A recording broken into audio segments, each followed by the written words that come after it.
content you don't like, or what do you mean to describe a hateful thing? Yeah, I mean, just content that will solicit a reaction, something that may...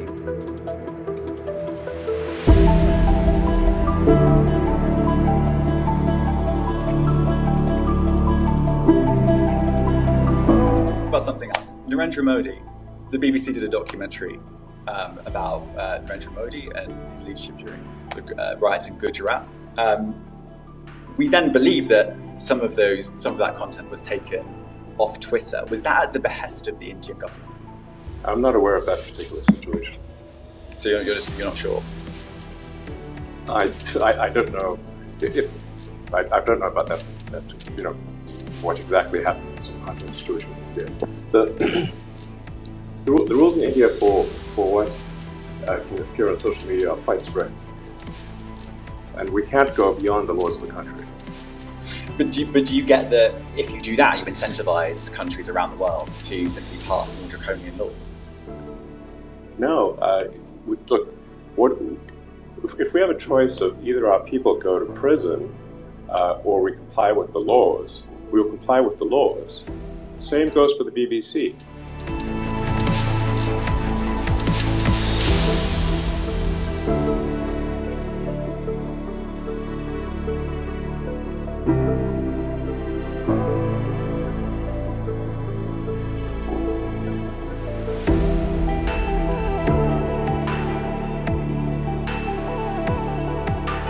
How do you look at the mention of Jack Straw, the former UK secretary? Let me put it this way. What locus standi does Jack Straw have?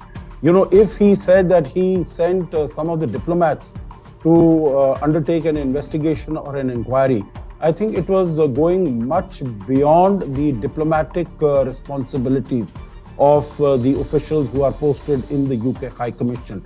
And I think we should question them because this is tantamount to interfering in the internal affairs of the country.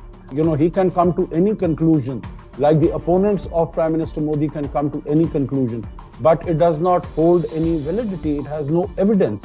In fact, the Supreme Court itself in its judgment has said that there is much fraudulent evidence, fake evidence that has sought to be created by the opponents of Prime Minister Modi, and which has sought to be presented as facts, but they are not facts at all. They are trying to manufacture some evidence against the Prime Minister.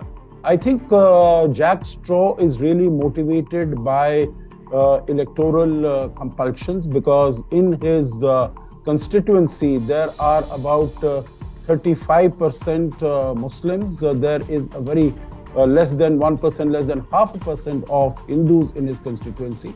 So basically it was to appease them or to reach out to them. Look, the BBC documentary exists for one reason and one reason only. That's the leaked Foreign Office report that was leaked to the BBC. That report was made in 2002.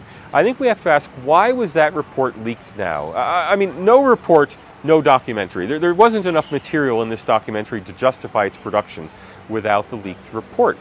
I think it's clear the report was leaked right around the time Rishi Sunak became Prime Minister of the United Kingdom. And I view this very much as an anti-Hindu leak against Mr. Sunak, not an anti-India leak against Mr. Modi. The income tax department sleuths are still inside the picture. The New Indian team extensively covered the income tax raids on the BBC offices in February this year in India. BBC offices in Delhi and Bombay and other parts of the country were surveyed due to alleged tax evasion that ran into several crores.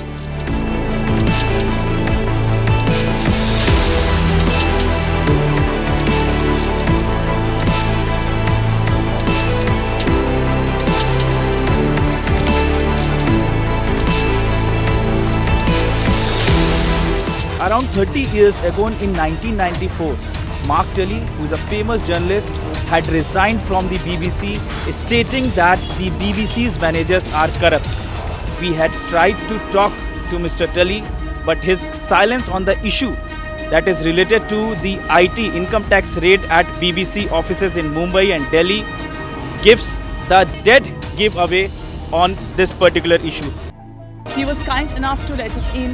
We spoke with him for a few minutes, and at that time, while we spoke about BBC, he was kind enough to speak with us, but then his absolute pin drop silence on the BBC issue or the matter shows or proves again henceforth that BBC's imperialistic attitude towards India. I'm curious, I'm trying to understand what you mean by hateful content, and I'm asking for specific examples.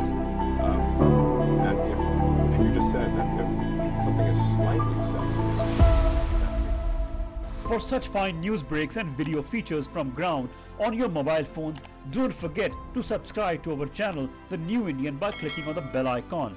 Also, follow us on the social media handles on Instagram, Twitter, Facebook and Co.